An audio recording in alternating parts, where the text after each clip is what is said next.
Paz do Senhor a todos. Amém. Abra sua Bíblia, por gentileza, no livro do Apocalipse, capítulo 5. Livro do Apocalipse, capítulo 5. Enquanto os irmãos procuram a referência bíblica, eu quero registrar publicamente a minha gratidão. E eu quero ser grato primeiramente ao nosso bom Deus, porque mais uma vez a bondade, a graça e a misericórdia do nosso Deus nos alcançou e Ele nos proporcionou tão extraordinária oportunidade de estarmos reunidos para juntos adorarmos ao nome do Senhor. Então quero tributar a majestade santa, a honra, poder e glória, porque o nosso Deus é mais do que merecedor. Amém? Deus em Cristo abençoe a vida do nosso prezado pastor local, pastor Celso Brum, a sua esposa, irmã Edileuza, e na extensiva a todos os obreiros aqui desta casa. Pastor, minha palavra de gratidão pela confiabilidade, pela recepção muito calorosa dos irmãos. O meu coração está cheio de alegria em poder ser o garçom espiritual desses jovens que estão aqui nesta noite. E eu tenho certeza que o Senhor tem uma palavra para o nosso coração. Deus em Cristo abençoe o nosso líder geral dos jovens aqui deste ministério de São Bernardo do Campo, nosso pastor Alessandro Dias, nosso líder setorial, nosso irmão Lucas, que me fez este tão honroso convite, e também ao líder congregacional, o irmão Adriel, e na extensiva a todos os demais líderes, pastores que aqui estão. Que Deus em Cristo seja louvado pela vida de cada um dos senhores. Que Deus também abençoe nosso cantor Guilherme, que esteve aqui deixando Jesus usar ele. É muito difícil a gente encontrar hoje em dia um cantor que tem graça e a voz bonita. Normalmente ou é um ou é outro. E o nosso irmão Guilherme, Deus abençoe ele com as duas coisas. Que Deus em Cristo continue abençoando a sua vida. Quantos acharam capítulo 5 do livro do Apocalipse? Pode dizer amém? Amém. Assim nos diz o texto sagrado. E vi na destra do que estava sentado sobre o trono um livro escrito por dentro e por fora, selado com 7 selos. E vi um anjo forte bradando com grande voz: quem é digno de abrir o livro e de desatar os seus selos? E ninguém no céu, nem na terra, nem debaixo da terra podia abrir o livro, nem olhar para ele. E eu chorava muito, porque ninguém for achado digno de abrir o livro, nem de olhar e nem de o ler. E disse-me um dos anciãos: não chores, eis aqui o leão da tribo de Judá, a raiz de Davi, que venceu para abrir o livro e desatar os seus 7 selos. E olhei, e eis que no meio do trono e dos 4 animais viventes, e entre os anciãos, um cordeiro, como havendo sido morto, e tinha 7 pontas e 7 olhos, que são 7 Espíritos de Deus, enviados a toda a terra. E veio e tomou o livro da destra do que estava sentado no trono. E havendo tomado o livro, os 4 animais e os 24 anciãos prostraram-se diante do cordeiro, tendo todos eles harpas e salvas de ouro, cheias de incenso, que são as orações dos santos. E cantavam um novo cântico, dizendo: digno és de tomar o livro e de abrir os seus selos, porque foste morto e com teu sangue compraste para Deus homens de toda a tribo, língua, povo e nação. E para o nosso Deus os fizeste reis e sacerdotes, e eles reinarão sobre a terra. E olhei, e ouvi a voz de muitos anjos ao redor do trono, e dos animais e dos anciãos, era o número deles de milhões e milhares de milhares, que com grande voz diziam: digno é o cordeiro que foi morto, de receber o poder, riqueza, sabedoria, força, honra, glória e ações de graça. E ouvi a toda a criatura que está no céu e na terra, e debaixo da terra, que está no mar, e todas as coisas que neles há, dizer: ao que está sentado sobre o trono, e ao Cordeiro sejam dadas ações de graças, honra, glória, poder para todo sempre. E os 4 animais diziam amém, e os 24 anciãos prostraram-se e adoraram ao que vive e reina para todo sempre. Os irmãos podem tomar assento, por gentileza. Mantenha a sua Bíblia aberta no capítulo 5, que nós iremos falar nessa noite. Eu tenho aqui mais ou menos 45 minutos para transmitir o que Deus colocou no meu coração. E eu quero falar sobre os 3 estágios de Cristo. Nós estamos à frente de um dos livros mais difíceis da Bíblia Sagrada, de ser interpretado e também de ser entendido por seus leitores. Na minha modesta opinião, este livro só não é tão complexo quanto o livro do profeta Ezequiel, com suas visões e parábolas, e também quanto o livro do profeta Zacarias. Mas acredito que é de concordância de todos nós que aqui estamos, que o livro do Apocalipse ele é muito difícil de ser compreendido. O comentarista John Stott, ele diz que o Apocalipse com lágrimas foi escrito, portanto sem lágrimas é impossível de entendê-lo. Ele é o único livro do Novo Testamento que apresenta 3 bem-aventuranças daqueles que participam dele, porque o capítulo 1 diz que bem-aventurado aquele que lê, aquele que ouve e aquele que guarda as palavras dessa profecia. Além de possuir 3 bem-aventuranças, é um livro que abrange os 3 períodos de tempo, porque a revelação que João recebeu de Jesus foi: escreve as coisas que eram, passado, as coisas que são, presente, e as coisas que depois destas hão de acontecer, futuro. E não só apresenta 3 períodos, mas também coloca o Cristo em 3 períodos, porque Jesus se apresenta a João como aquele que era, aquele que é, e aquele que também há de vir para buscar a sua igreja. É muito extraordinário porque João, quando recebe as revelações e as visões do Apocalipse, ele está exilado em uma ilha chamada Patmos. A Bíblia nos diz que ele está como prisioneiro de Cristo nessa ilha, por causa do testemunho do Evangelho e também da pregação sobre Jesus Cristo. E a Roma mandava para a ilha de Patmos somente prisioneiros que eram considerados politicamente perigosos para a sociedade romana. E João não era perigoso porque, talvez, como os outros prisioneiros que estavam lá, fosse considerado uma ameaça, por serem homicidas, por serem homens que traíram o Estado, mas não, João era considerado uma ameaça por ter o poder de persuasão, porque através da palavra do Evangelho, ele estava trazendo muitos romanos ao conhecimento da verdade, e esses romanos eram convertidos por Cristo ao Evangelho que o próprio Cristo pregou, anunciou, e os discípulos passaram, e que chegou até os dias de hoje. E é muito interessante, porque João, nesta ilha, ele está preso, ele está completamente afastado dos seus amigos, da igreja local, dos irmãos em Cristo, mas a Bíblia diz que o céu se abre, e ele começa a receber visões e revelações de Deus, e a visão que ele tem, é a visão de um Cristo glorificado. Eu já imagino João estranhando, porque a última vez que ele viu Jesus não foi nessa situação, porque o que João tinha em sua memória, era de um Cristo, com as suas roupas sujas de sangue, com a sua pele dilacerada, das flageladas que ele levou, da sua cabeça com as cicatrizes ainda da coroa de espinho. Mas a Bíblia diz que agora, no capítulo 1, o Cristo que João está vendo, é um Cristo que os seus olhos eram como chama de fogo, que os seus pés como latão reluzente. A Bíblia diz que da sua boca saiu uma espada aguda de 2 gumes, o seu cabelo era branco como a lã, e ele tinha na sua destra os 7 castiçais e as 7 estrelas. A Bíblia diz que quando João tem essa visão do Cristo glorificado, ele se prostra, mas a mão direita do Cristo toca o ombro direito de João, dizendo: João, não temas, porque eu sou Alfa, o Ômega, o primeiro e o último. Eu estive morto, mas agora eu estou vivo para todo sempre. João, não é como muitos dizem, eu não fui ao inferno e tomei a chave. O que o texto diz é: eu tenho na minha mão a chave da morte e a chave do inferno, porque ela nunca pertenceu ao diabo, porque até lá quem manda sou eu.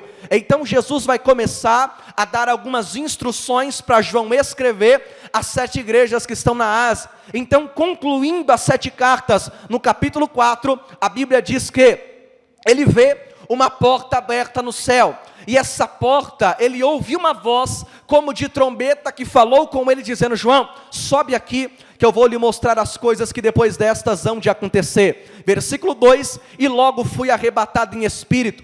No dispensacionalismo, capítulo 4, é onde acontece o arrebatamento da igreja, e é um privilégio muito grande para João, poder olhar o céu e ver uma porta aberta. Mas o maior privilégio de João não foi olhar para o céu e ver uma porta aberta, mas sim ser convidado a entrar por ela, porque a porta, ela está aberta para todo mundo, mas só vai entrar por ela aqueles que lavaram e remiram as suas vestes no sangue do Cordeiro.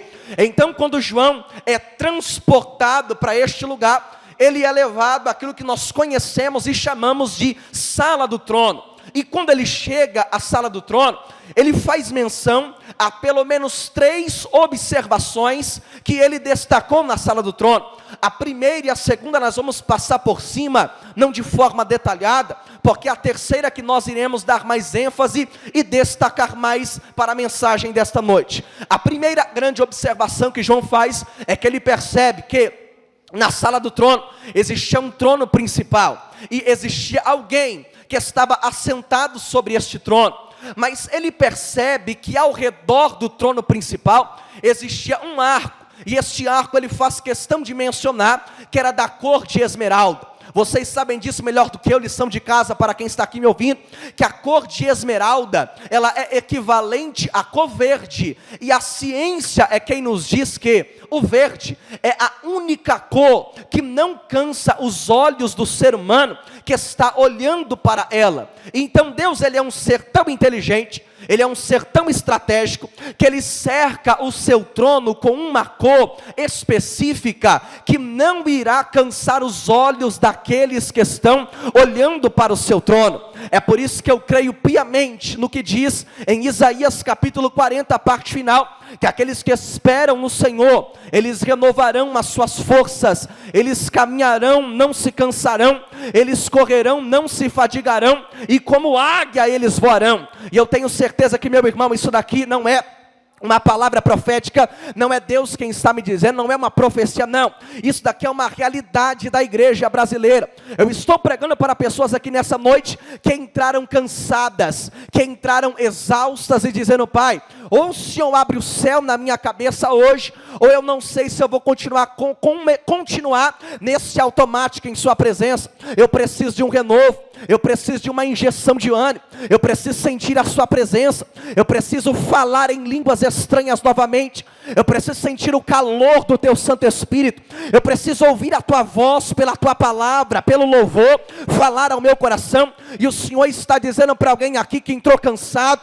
pensando em desistir, que se o Espírito dele encontrar uma porta aberta no teu coração, ele vai colocar a mão na tua cabeça hoje, ele vai renovar as tuas forças, ele vai pegar na tua mão direita, vai te colocar de pé na presença dele, vai encher a tua vida do Espírito, para que você caminhe mais uma milha na presença do Rei. É por isso que por muitas vezes a gente se cansa, porque os nossos olhos se desviam do trono. A gente se cansa quando olha para o pregador, quando olha para o pastor, quando olha para o cantor, quando olha para quem veio, para quem não veio, quando a gente vem para o culto para dar nota para quem fez ou deixou de fazer, para se cantou bem ou não cantou bem, para se errou na exegese ou não. Mas, meu irmão, a palavra de Deus para a nossa vida nessa noite é: coloque os seus olhos no trono da graça, porque eu tenho certeza que Ele pode renovar a tua força.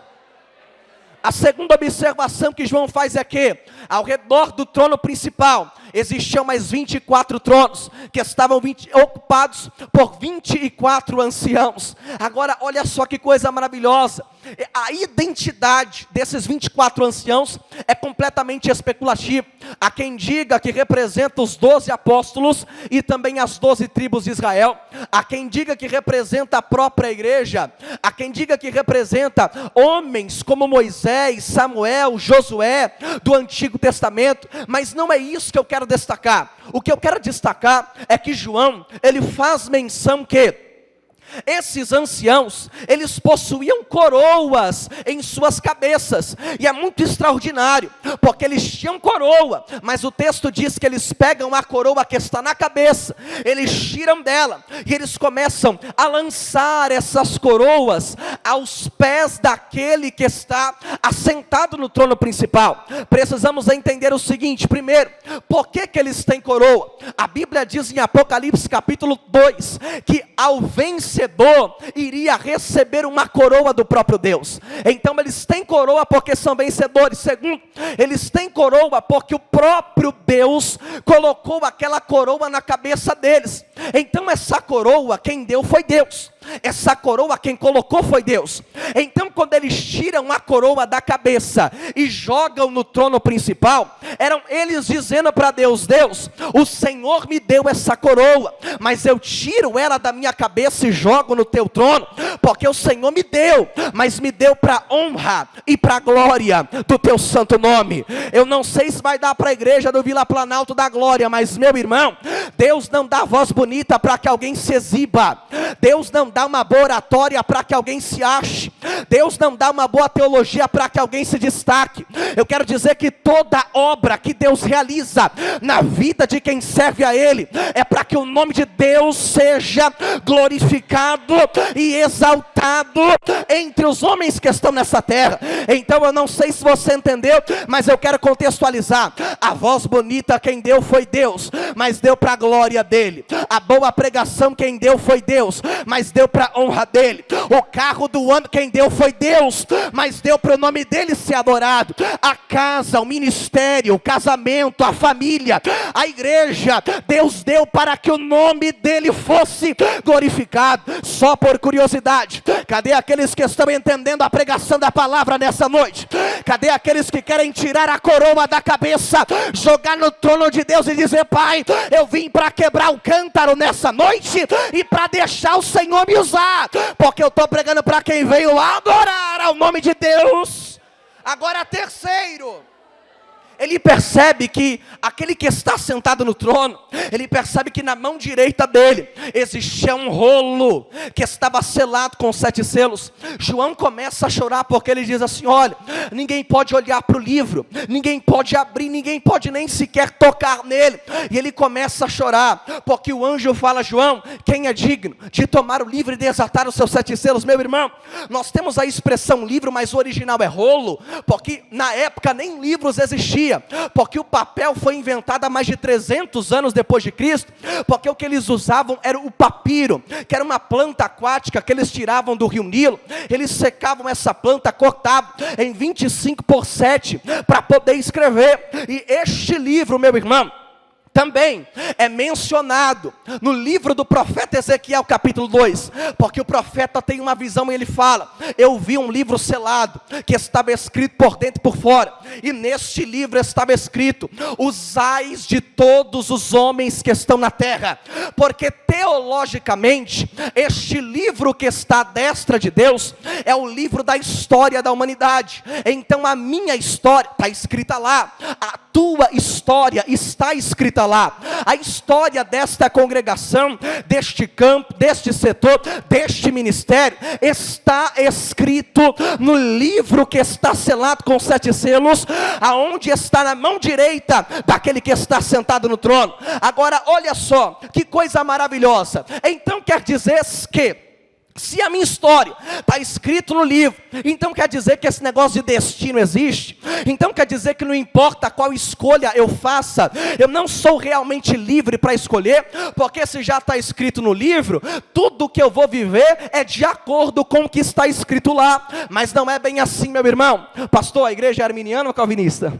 Arminiana? Pode pregar no sentido arminiano? Então vamos lá. A eleição, ela não é pela soberania de Deus. Ou seja, o que o calvinismo prega? Que Deus determinou quem seria salvo e quem seria condenado. Mas nós cremos que a eleição é pela presciência de Deus. O que é isso? É um conhecimento antecipado das coisas. Deus falou, e melhor, Davi falou para Deus, no Salmo de número 139, Senhor, antes que a palavra chegue até a minha boca, o Senhor já sabe o que eu vou falar.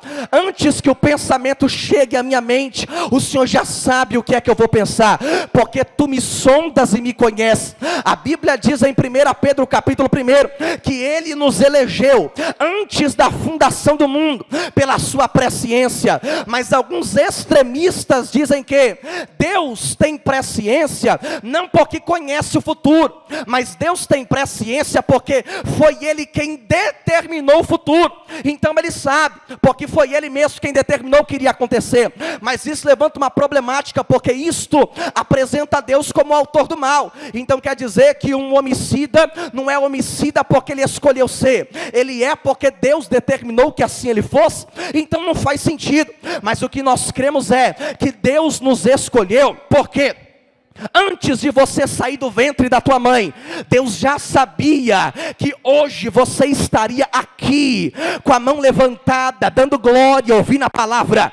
Antes de você sair do ventre da tua mãe, Deus já sabia que por livre e espontânea vontade, e pela obra do Espírito, um dia você iria levantar a tua mão para o Evangelho, e dizer: Pai, eu estou na tua presença. É por isso que Ele falou para o profeta Jeremias no capítulo 1, Jeremias, antes que eu te formasse no ventre, eu já sabia quem você era, já sabia qual era o teu nome, já sabia qual era a tua história, porque eu te conheço melhor do que você mesmo. E meu irmão, se serve de conforto para alguém aqui, porque nós estamos vivendo numa época onde a empatia é completamente rara no nosso meio. A gente só olha para o nosso bolso, a gente só olha para o nosso eu. Aí você lê na internet que precisa conversar, precisa desabafar com alguém, mas nem você mesmo entende o que se passa dentro do teu coração, para poder conversar ou desabafar com alguém. Tu fala: Pai, eu vou falar como? Se eu não consigo encontrar nem palavras para falar. E se serve de conforto para alguém, mesmo você não sabendo falar, Deus conhece a tua dor, Deus conhece o teu coração, Deus conhece os teus pensamentos. Mesmo não sabendo falar, a gente dobra o joelho, e as nossas lágrimas são interpretadas pelo próprio Espírito Santo, com gemidos inexprimíveis, que só o nosso Pai pode entender. Levante uma de suas mãos nessa noite, se você quer receber essa palavra.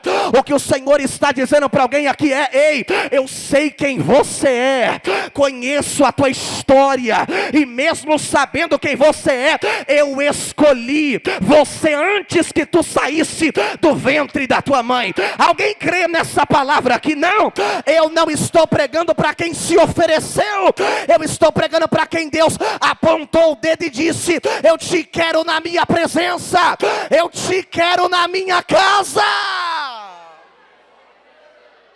Então Deus, Ele conhece a nossa história, Ele sabe quem nós somos. E mais extraordinário ainda é que, meu irmão, o livro da história da humanidade, ele não está pegando poeira na biblioteca do céu. O livro da história da humanidade, ele não está jogado no canto da sala do trono.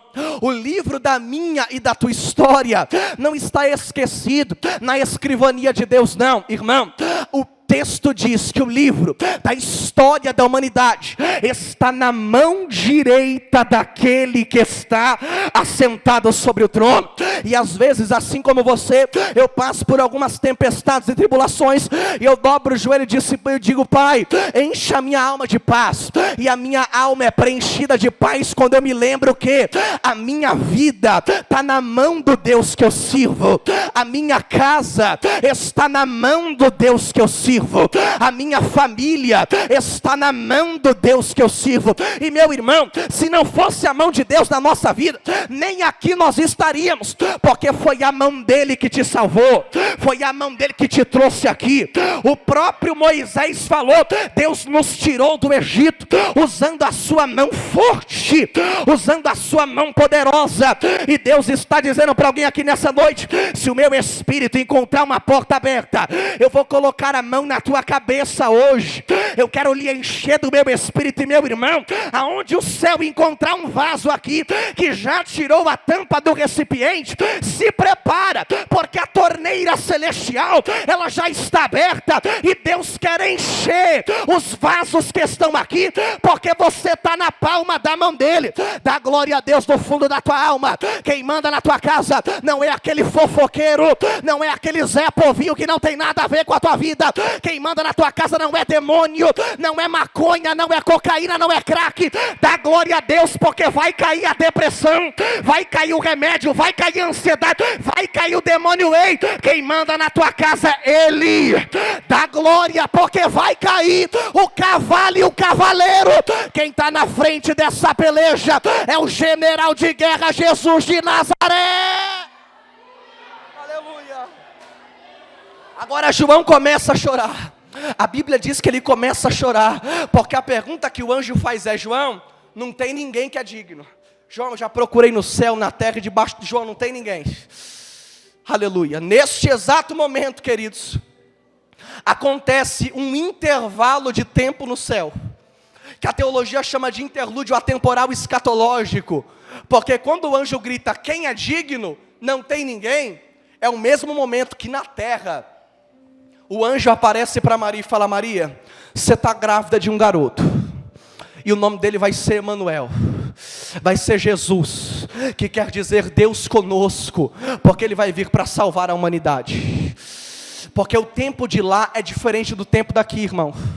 Lá não tem minutos, segundos, anos, semanas, meses, décadas, séculos ou milênios, não. A Bíblia diz que para Deus um ano é como 1000 dias, e 1000 dias é como um ano. Ou melhor, um dia como 1000 anos, e 1000 anos é como um dia.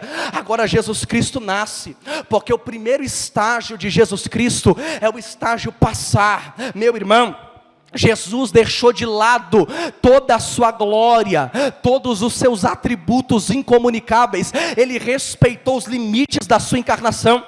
É por isso que Paulo falou que haja em vós o mesmo sentimento que houve também em Cristo Jesus, que sendo igual a Deus não teve por usurpação em ser igual a Ele, mas esvaziou-se a si mesmo, tomando forma de homem, humilhou-se a si mesmo, sendo obediente até a morte, e ainda a morte de cruz, que era considerada a pior morte, porque era considerada uma própria maldição. É aí que está a diferença de Jesus Cristo para o diabo. Por quê? Porque enquanto o diabo queria subir, a Bíblia diz que Jesus Cristo desceu. Enquanto o diabo queria o trono, a Bíblia diz que Jesus deixa o seu trono de lado.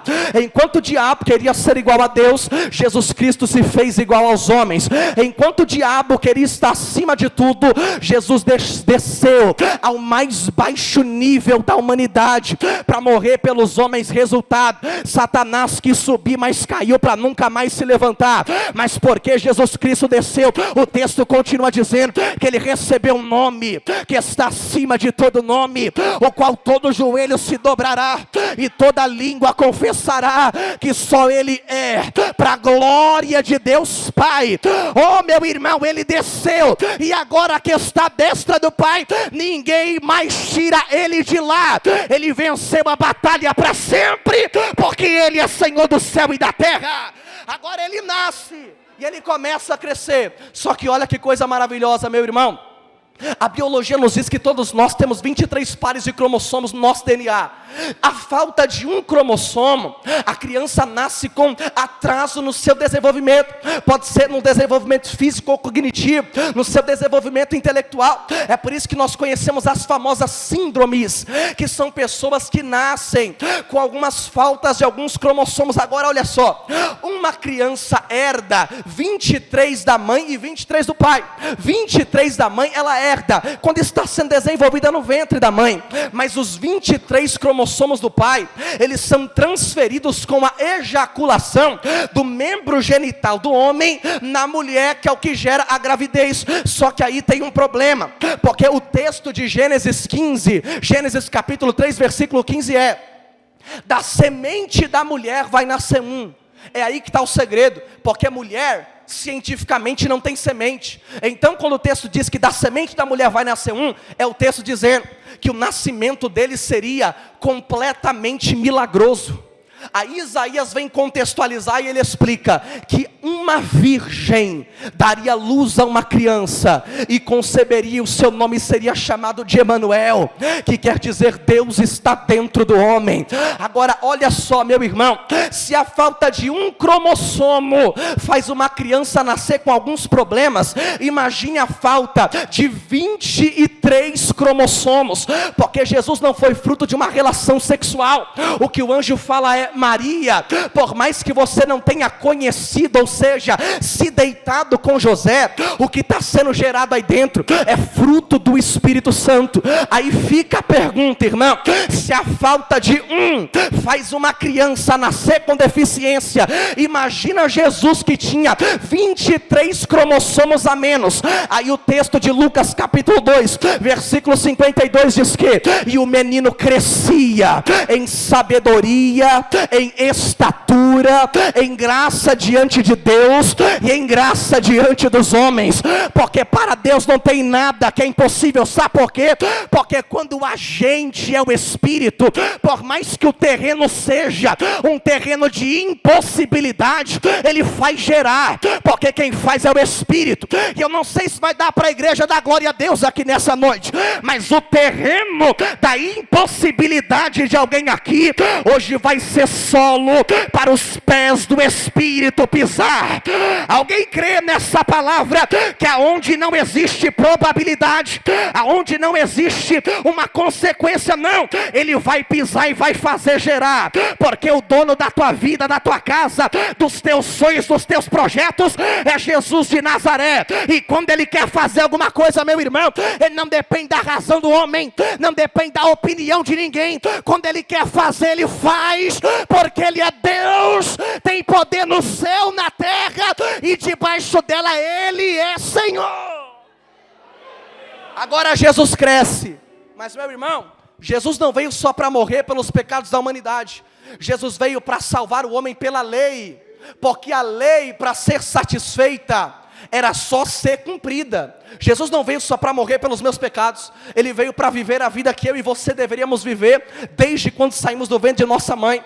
É por isso que ele não precisava ser batizado. Só que o que ele fala para João? João, é necessário que toda a justiça de Deus se cumpra. É por isso que quando a gente olha para Jesus, meus irmãos, nós não encontramos absolutamente nenhum pecado, nós não encontramos nenhum defeito. Ele fez uma pergunta retórica em João capítulo 8, dizendo: olha, qual dentre vós que pode me acusar de algum pecado?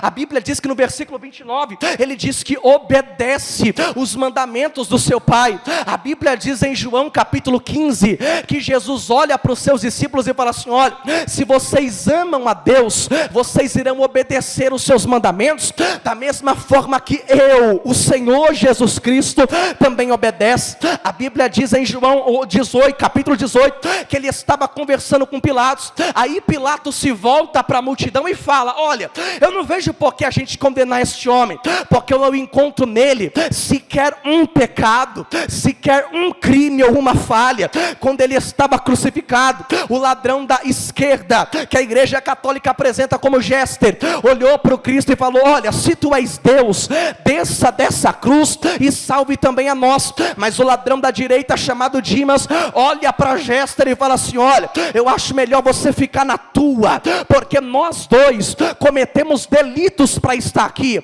mas o homem da cruz do meio é inocente, ele não fez nada, ele não cometeu pecado, ele não tem defeito, não tem falha. O homem da cruz do meio é perfeito. É aí que está o segredo, meu irmão, porque Jesus, ele foi traído, e a Bíblia diz que ele começa a suar sangue no Getsemane. O fenômeno do suar sangue é chamado de rematidrose, que foi uma crise de ansiedade que Jesus teve, que por causa do seu medo, da sua surpresa, do cansaço físico e da tristeza extrema, a ciência nos diz que as veias capilares de Cristo estouraram e o sangue se misturou com o seu suor. Jesus começa a suar sangue, porque ele está carregando o peso da cruz. Antes mesmo de carregá-la em suas costas, ele é traído, é levado para a sala da tortura. A Bíblia diz claramente em Isaías capítulo 50, versículo 6, Jesus, por ser judeu, ele tinha uma barba muito grande, e a Bíblia diz que os soldados pegariam a barba do servo sofredor e arrancariam ela a punho, com extrema violência. É por isso que no capítulo 53 diz que nele nós não víamos formosura alguma. Não é que Jesus era feio, mas é porque seu rosto estava estava completamente desfigurado na via dolorosa. Ele toma 39 chicotadas em suas costas.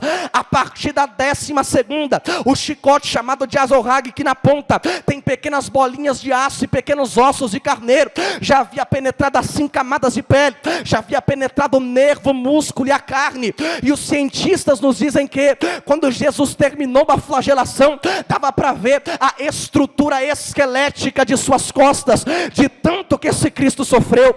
Foi colocado sobre ele uma coroa de espinho, e essa coroa, meu irmão, não é como a gente vê nos desenhos ou filmes em formato de anel.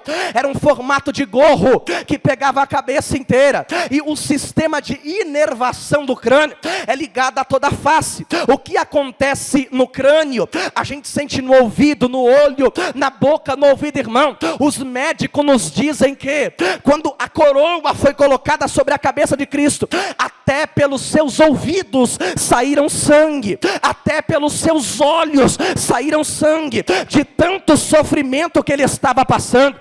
Ele carrega uma estaca de madeira, depois de passar por tudo isso, uma estaca de 27 quilos, por um percentual de um trajeto de 2 quilômetros 800 metros. Quando chega lá, pregam-se as mãos dele, pregam-se os pés de Jesus, e sabe o que é mais extraordinário? É que ele não deveria ter passado por isso. Aquela cruz era minha, aquela cruz era tua. É por isso que eu fico indignado comigo mesmo quando eu penso em desistir, por causa de fofoca, por causa de desemprego, por causa de doença, por causa de embaraço. Eu olho para a cruz e falo: meu Deus, ainda bem que o Senhor não desistiu da forma que eu também quero, porque se o Senhor tivesse a minha força, eu estaria em maus lençóis. Aí eu me lembro: não vou desistir. Ele sofreu mais do que eu, ele chorou mais do que eu, ele padeceu mais do que eu, ele sofreu mais do que eu.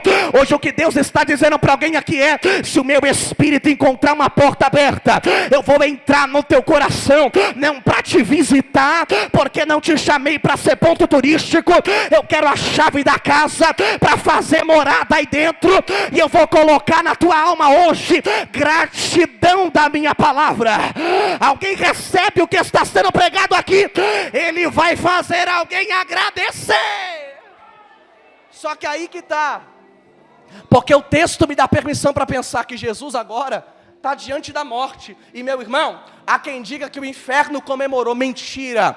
O inferno, os demônios fizeram de tudo para fazer Jesus parar. É por isso que eu gosto da frase do pastor Hernandes Dias Lopes, quando ele comenta Mateus 27, que diz o seguinte: que Jesus marchou para o Calvário da mesma forma que um rei caminha para a sua coroação. Eu vou repetir essa palavra: Jesus marchou para o Calvário da mesma forma que um rei caminha para a sua coroação. Agora a morte está dizendo: e aí, Cristo, já sofreu demais, já chegou o momento, vai entregar o Espírito. Quanto? O de Moisés eu já peguei, o de Samuel passou por mim, Jeremias, Isaías, os demais profetas, eu já peguei todos eles, agora chegou a tua hora. Mas tem um segredo. Qual? A Bíblia diz que o salário do pecado é a morte, ou seja, só pode morrer quem peca. E o segredo está aí, porque ele não pecou. Eu vou repetir: só pode morrer quem peca, mas ele nunca pecou. É por isso que ele disse em João 10: ei, ninguém vai tirar a minha vida, sou eu mesmo que entrego ela, para depois tomá-la de volta. Ele olha e fala: Pai, nas tuas mãos eu entrego o meu espírito. A criança judia, quando pequena, aprendia a verbalizar desde cedo essa frase, porque antes dela ir dormir, a história diz que ela ia na cama de seu pai e dizia: Pai, nas tuas mãos eu entrego o meu espírito, que significava assim: ó Pai, eu vou dormir por um tempo, mas enquanto eu estiver dormindo, cuida do meu corpo, porque uma hora eu vou me levantar. Meu irmão, quando Jesus fala: Pai, nas tuas mãos eu entrego o meu espírito, era Jesus dizendo assim: ó Pai, eu vou dormir por 3 dias, mas nesses 3 dias cuida de mim, porque quando for domingo de manhã vai ter surpresa para minha igreja que me espera aqui nessa terra. Não sei se vai dar para você dar glória, mas a igreja, ela é a única organização religiosa que existe na face da terra que tem o privilégio de poder pregar sobre ressurreição. Irmão, os espíritas não podem pregar sobre a ressurreição, porque Allan Kardec morreu até hoje e não ressuscitou. Testemunhas de Jeová não podem pregar, porque Charles Taze Russell morreu até hoje e não ressuscitou. O mormonismo não pode pregar sobre a ressurreição, porque Joseph Smith morreu e até hoje ele não ressuscitou. O confucionismo não pode pregar sobre a ressurreição, porque Confúcio morreu e até hoje ele também não ressuscitou. Os muçulmanos, os islamistas não podem pregar sobre a ressurreição, porque Maomé morreu e até hoje o teu sepulcro em Meca é ocupado pelos seus ossos que lá estão. Mas a igreja de Cristo, ela pode pregar sobre ressurreição. Sabe por quê? Porque a Bíblia diz que era domingo de manhã. Oh, glória de Deus! As nossas irmãs foram até o sepulcro do mestre para embalsamar seu corpo, mas a Bíblia diz que quando elas chegam lá, a pedra está removida, o corpo de Jesus não está mais lá. Elas, atordoadas entre si, começam a se perguntar, dizendo: para onde levaram o corpo do nosso mestre? O que é que fizeram com o nosso Jesus? Mas em Lucas 24:5 diz que aparecem dois anjos dizendo: ei mulher, por que procura dentre os mortos aquele que está vivo? Ele não está mais aqui não, ele já... Você não veio aqui para ver o pregador, irmão. Você não veio aqui para ver quem veio cantar. Você não veio aqui para dar nota para ninguém. Você veio aqui para adorar o Deus que venceu a morte. Sabe por quê? Porque num culto como esse, alguém fica olhando e dizendo: eu vou dar glória a Deus porque se o caroço não sumiu, eu vou dar glória a Deus porque se o dinheiro do carro que eu tenho não apareceu na minha conta, eu vou dar glória a Deus porque se o pastor não pediu, o pregador não pediu, porque tem gente que só funciona na base da chamada. Eu vou dar glória a Deus porque se o anjo não passou com a bandeja na mão. Meu querido, eu quero dizer que nós temos mais do que 1001 motivos para adorar aqui, porque nós não estamos aqui cultuando um mito, não estamos aqui adorando uma lenda, nós não estamos aqui reunidos em torno de uma ficção. A igreja do Planalto hoje adora o Deus que venceu a morte, e o nome dele é Jesus de Nazaré. Agora ele ressuscita. 40 dias ele está sendo levado ao céu. Aí o anjo grita: João, quem é digno? Quando o anjo fala, não tem ninguém na terra, é porque Jesus já tinha subido. Quando o anjo fala, não tem ninguém no céu, é porque ele ainda não havia chegado. Mas quando Jesus Cristo chega, o ancião fala: João, pode parar de chorar. Eis aí o leão da tribo de Judá, a raiz de Davi. E o que é que ele fez para ser tão importante assim? Que venceu para tomar o livro e para desatar os seus 7 selos. Porque o primeiro estágio foi passar. Jesus passou por onde ninguém passou. E por que que João chora? João chora porque no capítulo 4 o que é que ele ouve? João, sobe para cá, porque eu vou te mostrar as coisas que depois dessas vão de acontecer. Aí quando ele chega no céu, o livro está selado. Aí ele pensa: vou chorar, porque a promessa do capítulo 4 não pode acontecer no capítulo 5, porque o livro está selado.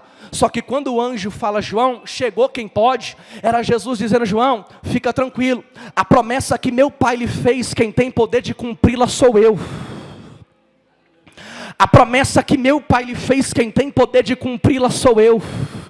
E eu creio por A mais B, meu irmão, que tem gente aqui que entrou num culto como esse, antes de começar, você cavou um buraco bem grande, e lá tu colocou o sonho, o projeto, a promessa, e disse: pai, eu não vou mais acreditar em nada do que o Senhor me falar. Tu fez a oração de Jeremias, tu me iludiu com palavras persuasivas, tu me enganaste com palavras bonitas, mas hoje o céu desceu aqui com uma pá espiritual na mão. Ele está cavando o que você enterrou, está colocando na tua mão direita, dizendo: é a noite que eu escolhi para bater a poeira da tua ferramenta, colocá-la na tua mão e dizer: volte a acreditar, porque a promessa que Deus fez, ela está de pé. Alguém crê naquilo que Deus prometeu? Agora o segundo estágio é o fazer, porque o anjo anuncia: João, só ele pode tomar o livro e desatar seus 7 selos. Por quê? Porque se primeiro Ele passou por onde ninguém passou. Segundo, cantou Guilherme, ele é o único que tem poder para fazer o que nenhum outro pode fazer. Eu vou repetir, porque ele passou por onde ninguém passou. Ele é o único que tem poder para realizar o que nenhum outro pode entre os homens. Meu irmão, eu quero dizer que se a sua fé estiver em quem está do teu lado, você vai esmorecer, porque quem está do teu lado tem limite. Quem está do teu lado não vai em qualquer lugar, não fala qualquer coisa, não compra o que quer, não vive a vida que quer. Mas o Deus que lhe chamou, manda no céu, manda na terra, manda no inferno, é dono do ouro, é dono da prata, é dono do bronze, é dono do dinheiro de todo mundo. O Deus que lhe chamou é mais forte que o inferno inteiro reunido para poder tentar parar a tua vida. E o que ele está dizendo para alguém aqui é: ei, eu estou no controle, porque eu tenho todo o poder na minha mão. Agora, terceiro, para a gente encerrar, se coloque de pé, por gentileza. Aleluia, aleluia. Primeiro, ele passou por onde ninguém passou. Segundo, ele faz o que nenhum outro pode fazer. E terceiro, o terceiro estágio de Cristo é receber. Porque o texto diz que todos os que estão no céu, na terra, debaixo da terra, no mar, e todas as criaturas que neles hão, a Bíblia diz que todos se prostraram e cantaram dizendo: ao que está sentado no trono e ao Cordeiro seja dada honra, glória, poder e majestade para todo o sempre. Porque se primeiro ele passou por onde ninguém passou, segundo, é o único que tem poder para fazer o que nenhum outro pode. E terceiro, se ele é o único que tem poder para fazer o que nenhum outro pode, terceiro, ele é o único digno de receber o que nenhum outro ser vivente é merecedor de receber: a honra, a glória, o louvor, a majestade. É por isso que a igreja não é lugar de estrela, irmão. A igreja não é lugar de quem pensa que prega melhor do que o outro ou canta melhor. A igreja é lugar de servo, porque a estrela de Belém é uma só e o nome dele é Jesus de Nazaré. Quando você entrar na igreja e ver algum amostradinho, algum exibidinho pensando que é alguma coisa, olha para a mão dele e vê se tem marcas de prego nela. Olha para a cabeça dele e vê se tem cicatriz de uma coroa de espinho.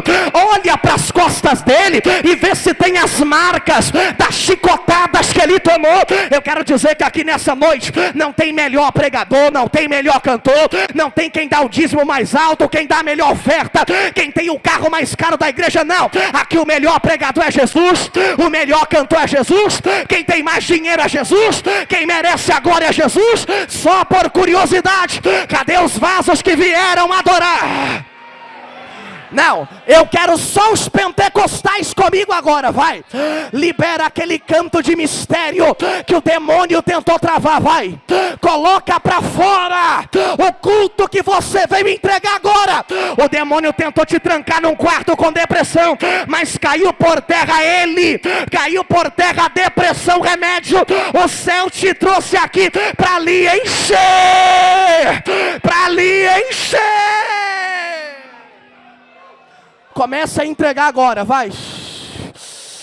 Começa a liberar para o céu agora. Eu sinto a unção de Deus sobre essa casa. Remando it me power. Olha aí, o bisturi do céu está aqui no Planalto hoje e ele opera cirurgia aqui na casa. Alguém crê nessa palavra? Comece a receber agora, vai. Aonde o céu encontrar alguém que é batizado, comece a liberar.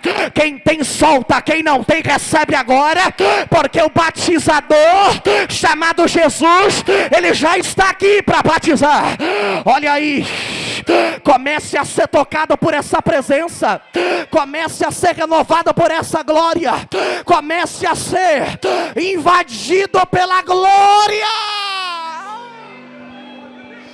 Ela é marrachuriana e ela manda calamandaraia. É manduíde que me nasce de ala churiana calai. Remacau, remitai. Jesus, eu estou sentindo o fogo da tua palavra aqui, Pai.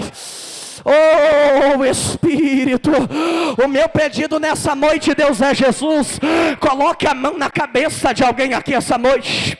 O Senhor tem poder para fazer, e eu creio que o Senhor quer. Se o Senhor encontrar uma porta aberta, Pai, entra nessa casa, faz morada nela. Oh, aleluia. Que o Senhor venha tirar o embaraço, venha tirar o ego, o egoísmo. Coloca o teu poder na tua igreja.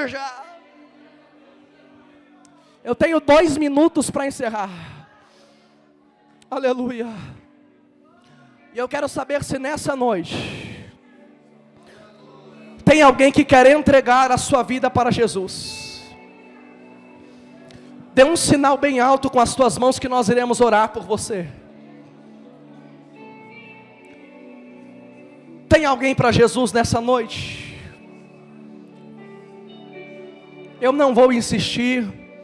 Não pode haver apelação no apelo. Quem convence é Jesus Cristo. Eu não estou aqui para fazer média com ninguém. Não sou pregador que fica postando quantas almas Jesus salvou no culto. Quem salva não é eu, é Ele. Mas eu me preocupo com a alma de cada um que aqui está. E se eu fosse você, eu aproveitava essa oportunidade.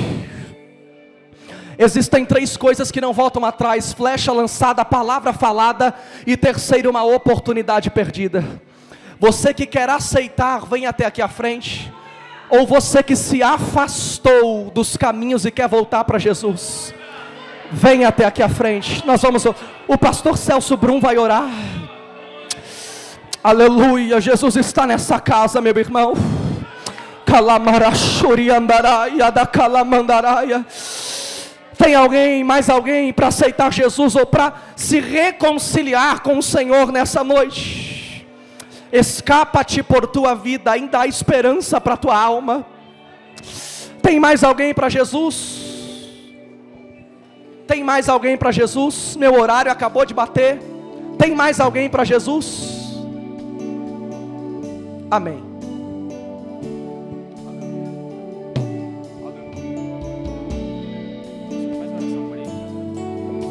Amém, irmãos? Levante a sua mão para cá. Ele está reconciliando, voltando para o Senhor. Isso é bênção de Deus. Vamos abençoar Ele? Vamos, Senhor meu Deus. Nós queremos Te agradecer, Deus, por a vida deste jovem, Senhor, que toma essa decisão de retornar, meu Deus, para o Teu reino, para a Tua casa. Que a Tua bênção neste momento, Senhor meu Deus, seja restabelecida. E tudo aquilo, Senhor, que fora deixado para trás, que seja conquistado agora, Senhor meu Deus, na vida deste jovem, Senhor meu Pai, que deixou, mas hoje ele alcança o perdão da parte do Senhor. Que a Tua bênção esteja sobre a vida dele, em o nome de Jesus. Em o nome de Jesus. Eu quero viver. Louve ao Senhor nessa noite, meus irmãos. Vamos louvar a Deus com mais um hino. Vem me visitar. E vem me visitar hoje aqui. Eu quero conhecer mais de Ti. Espírito, vem. Cadê sua voz? Declare isso, bora!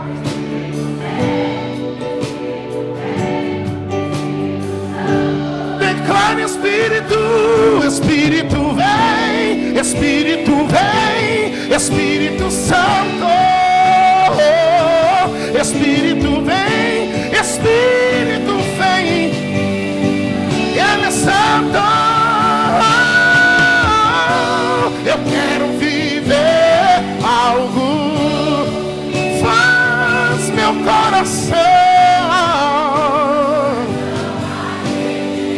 faz todo medo, fazendo todo medo desaparecer, trazendo sobre mim um novo amanhecer. Eu quero viver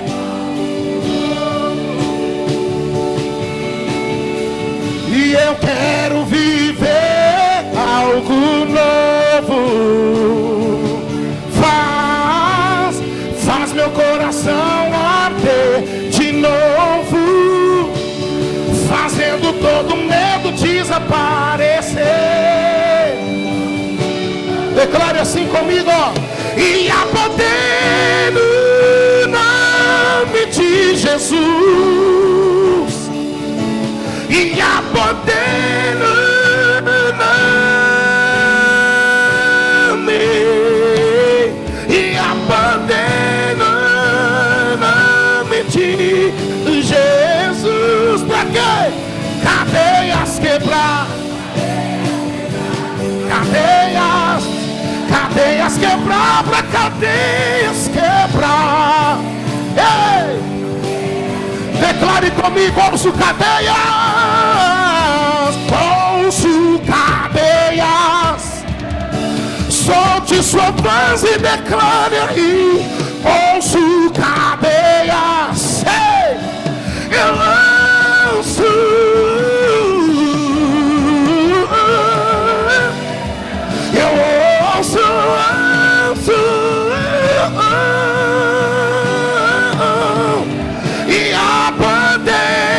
E a poder no nome de,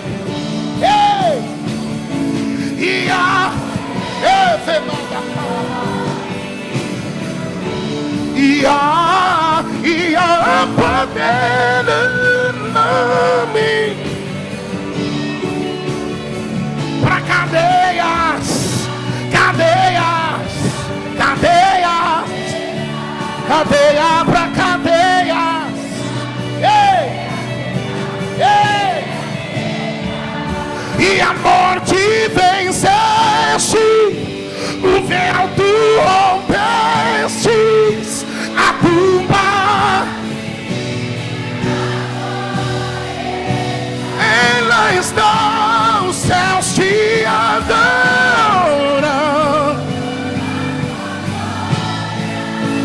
pois ressuscitaste, viver. E o que? És invencível, inigualável. Hoje teu é, e teu é o reino, e teu é a glória. Acima, poderoso, poderoso esse nome.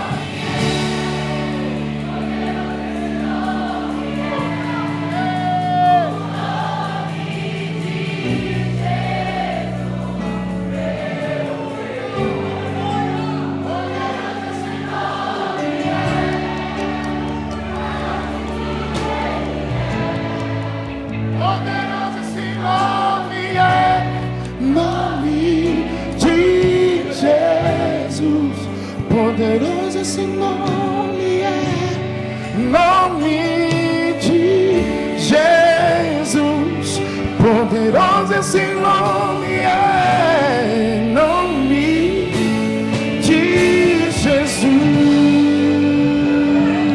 Amém. Assente-se louvando a Deus. Assente-se louvando ao Senhor.